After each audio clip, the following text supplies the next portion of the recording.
Assalamualaikum. Hello everyone.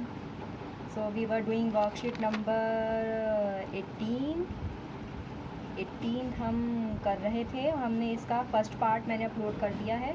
First part में मैंने आपको बताया था कि ये ए एन क्या होता है, एन क्या होता है। फर्स्ट क्वेश्चन कराया था, सेकंड क्वेश्चन कराया था। मैंने कहा था ये क्वेश्चन अपने आप करिएगा और मुझे कमेंट बॉक्स में प्लीज़ इसका आंसर दीजिएगा कि आप बच्चों ने करा है नहीं करा। मुझे पता चल जाएगा कितना आप विलिंगली, कितना आप सिंसियरिटी के साथ वीडियोस देखते हैं और उन क्वेश्चंस को समझते हैं। इस बात का भी मुझे अंदाज़ा हो जाएगा। तो प्लीज़ इसका आंसर आप सॉल्व करिएगा और मुझे क्या है इसका आंसर बताइएगा। Now I am going to continue this. In the last video we have done question number 3 also, और इस वीडियो में अब मैं क्वेश्चन नंबर 4 और क्वेश्चन 5 करूँगी। तो क्वेश्चन 4 थोड़ा सा मैंने ऑलरेडी कर दिया है। You can see the question है, which term of an AP की कौन सी टर्म इज़ 115, मतलब 115वीं रुकुन कौन सी है।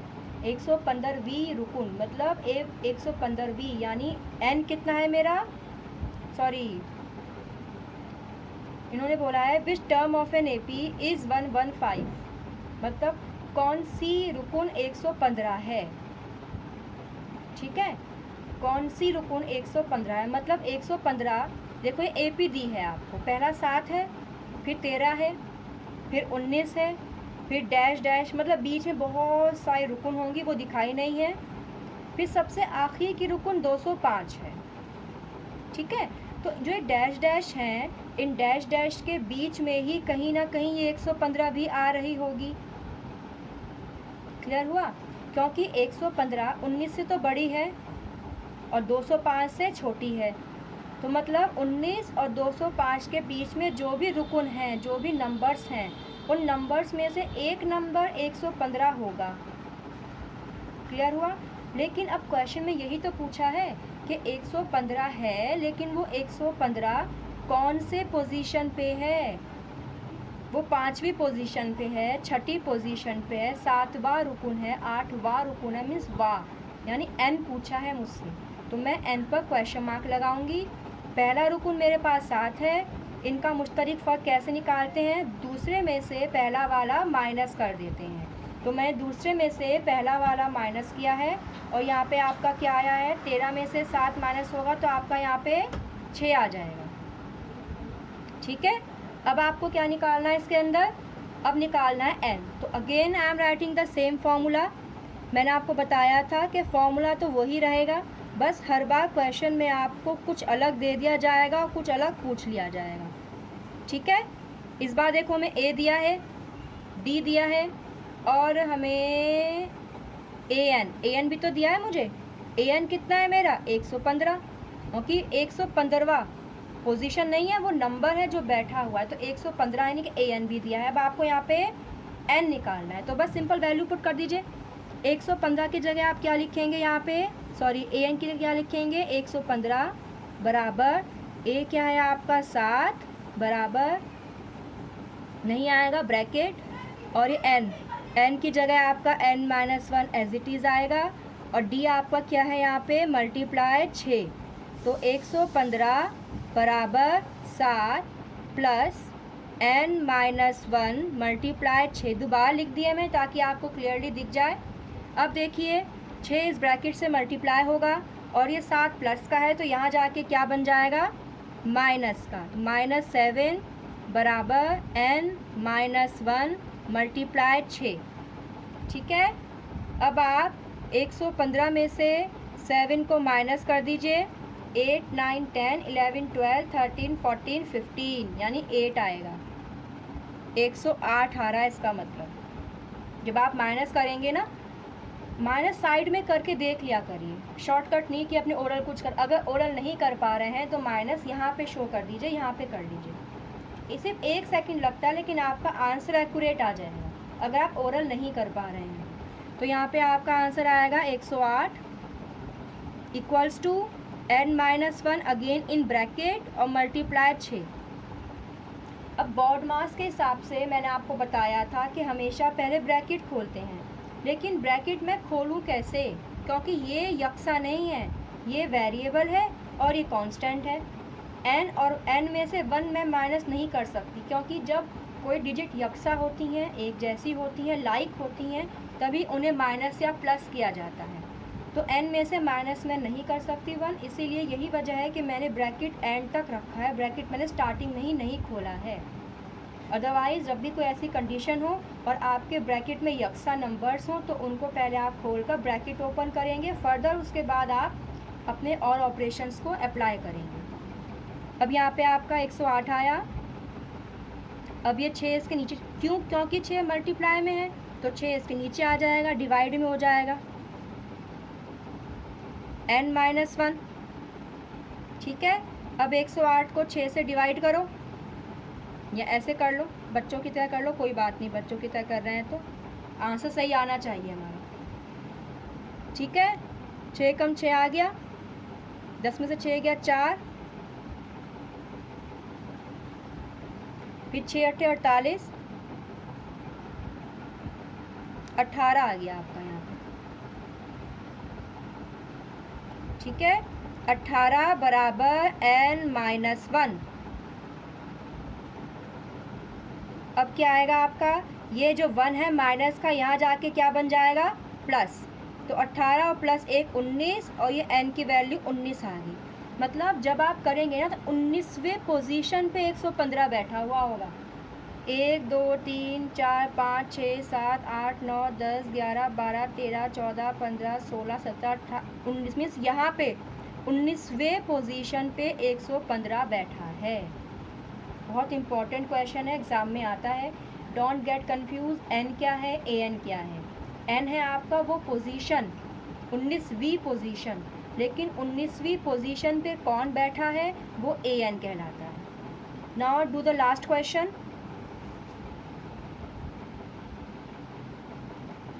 The fifth term of an AP, fifth term given क्या है आपका, फिफ्थ यानी 5वीं n 5 आ गया, इज़ 52। 5वीं रुकन 52 है, मतलब 5वीं पोजीशन पे कौन बैठा है, 52 बैठा है। तो A5 कितना आ गया, 52। और इसकी 12th टर्म यानी 12वीं टर्म क्या है, 12वीं टर्म मतलब ये n1 मान लो, 12वीं टर्म मतलब n2 कितना है इसमें, 12। और 12वीं टर्म मतलब 12वीं पोजीशन पे कौन, सॉरी हाँ सही है 12 है, और 12वीं पोजीशन पे कौन बैठा है, 24। AP बतानी है। AP आप जब तक नहीं बता सकते जब तक आपको A ना पता हो और D ना पता हो। A पहला रुकन, D उनका मुश्तरिक फ़र्क, उसके बाद ही आप अगला AP बता सकते हैं। तो अब देखिए आपको n पता है, ये पता है, पहले आप फॉर्मूला लगाइए, AN = A + n-1D। AN कितना है मेरे पास, A5 = A + 5 - D। यहाँ पे लाइन कर देती हूँ मैं, दो इक्वेशन बनेंगी, पहले इस इक्वेशन इनकी वैल्यूज से, फिर इनकी वैल्यूज से। अब अगेन मैं दोबारा से फॉर्मूला लिख रही हूँ, ध्यान से देखना इस क्वेश्चन को। इसमें दो इक्वेशन आएंगी और फिर हम उसको एलिमिनेशन मेथड से हल करेंगे।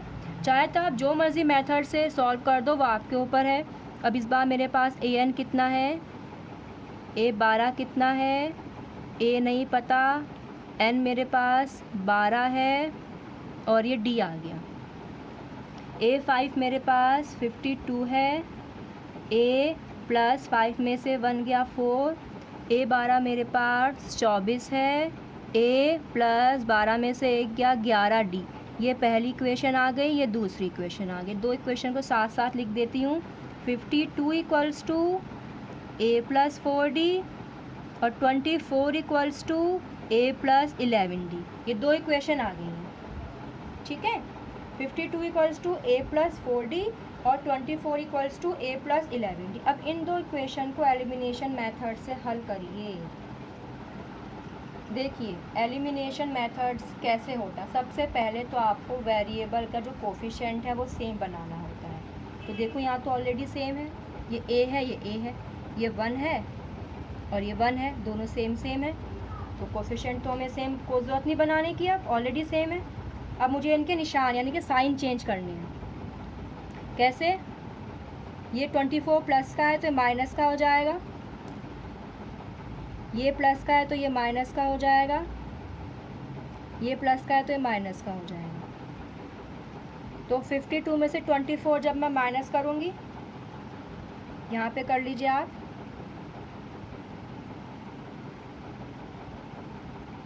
ये तो 4 बन गया, ये 12 बन गया, 12 में से 4 गया 8, 4 में से 2 माइनस 2 28, ये दोनों कट गए, 4 में से 11 गया। पहले तो आप सोच लो कि 11 में से जब 4 माइनस करेंगे तो कितना बचेगा, 7, और 11 बड़ा है और 11 पे माइनस का है निशान, तो यहाँ पे आपका माइनस आएगा। अब मैं क्या करूँगी, 28/7 -7 इक्वल्स टू डी, 7 चौक 28, यानी कि डी कितना आ गया आपका, -4। डी की वैल्यू कितनी आ गई आपकी, -4। अब डी निकला है आपका, अब ए भी निकालना है, और आपको पता है ए कैसे निकालते हैं, किसी भी दी गई इक्वेशन में डी को पुट कर दो, ए आ जाएगा। तो अब मैं अगर यहाँ पे पुट करती हूँ 52 equals to a plus 4 into -4, तो 52 equals to a plus minus 4 चौक 16, तो 52, ये 16 यहाँ जाके क्या बन जाएगा, प्लस का, और ये ए 6 7 8 5 और 1 6, यानी कि 68 आ गया। पहला रुकून मेरा 68 है और उनके जो बीच का दरमियाना फ़र्क है, मुश्तरक फ़र्क है -4 है। तो आइए AP लिखते हैं। अब AP कैसे लिखी जाएगी, देखो AP आपको पता है कैसे लिखते हैं, AP मुझे पता है A होती है, फिर A + D, फिर A + 2D, फिर A + 3D and so on, ये AP होती है मेरी। तो AP मतलब पहला रुकून क्या है, 68, क्या लिख दिया मैंने यहाँ पे, 68। दूसरा क्या है, A + D, A 68 है, प्लस D कितना है, -4, ये मेरे पास दूसरा रुकून आ गया। A कितना है, 68 प्लस, ठीक है, और D मेरा -4 है, 4 दूनी 8, यानी कि -8। ऐसे करते करते सारा लिख दीजिएगा। वैसे सारी पूछी नहीं है, इसने सिंपल AP पूछा, तो आप बस 3 टर्म लिख दो, स्टार्टिंग की 3 टर्म से आपकी AP आ जाती है। अभी आपका 68 आ गया, 68 -4 और 68 -8 एंड सो ऑन, 68 64 और 60 एंड सो ऑन। ये आपकी क्या आ गई है, ये आपकी रिक्वायर्ड AP है। देखो 4 का फ़र्क होगा सब में, ठीक है, ये आपकी रिक्वायर्ड AP है। अब आपने अपना AP की 18th वर्कशीट भी कर ली है, 18th वर्कशीट भी कर ली है। अगर आपको मेरी वीडियो अच्छी लगी हो तो प्लीज़ लाइक करिएगा और सब्सक्राइब कर लीजिए। सब्सक्राइब से आपको ये फ़ायदा होगा कि मैं अपनी जो लेटेस्ट वीडियोस होती हैं वो यूट्यूब पे अपलोड करती हूँ, लेकिन मैं व्हाट्सएप ग्रुप पे नहीं डालती, क्योंकि जब तक आप 60% बच्चे मेरा पिछला काम नहीं करके दिखा देते, मैं अपनी नई वीडियो नहीं डालती व्हाट्सएप ग्रुप पर, ठीक है। लेकिन जो बच्चे कर चुके होते हैं अपना काम, जो अपना काम टाइम पे करते हैं और मेरे सब्सक्राइबर भी हैं, तो वो वीडियो वहाँ से यूट्यूब से ही देख सकते हैं, अपना टाइम उनका काम ऑन टाइम हो जाता है, ठीक है। और कमेंट्स भी कर दीजिए, कमेंट से मुझे चलेगा पता कि क्या कमी है, क्या अच्छाई है। बल्कि अब मैं कुछ क्वेश्चंस भी दिया करूँगी आपको, जिसका मैं आंसर कमेंट बॉक्स में आपसे चाहूँगी, ताकि मुझे कंफर्म हो कि मेरे बच्चे अपने आप कर रहे हैं, मैं जस्ट कॉपी नहीं कर रहा हूँ। कि एग्ज़ाम में तो आपको खुद ही करना होगा, एग्ज़ाम में तो आपको खुद करना होगा, ठीक है, वहाँ मैं तो नहीं आऊँगी। क्लियर हुआ? तो इन वीडियो को आप देखिए, समझिए और फिर मुझे कमेंट्स भी करिए, लाइक भी करिए।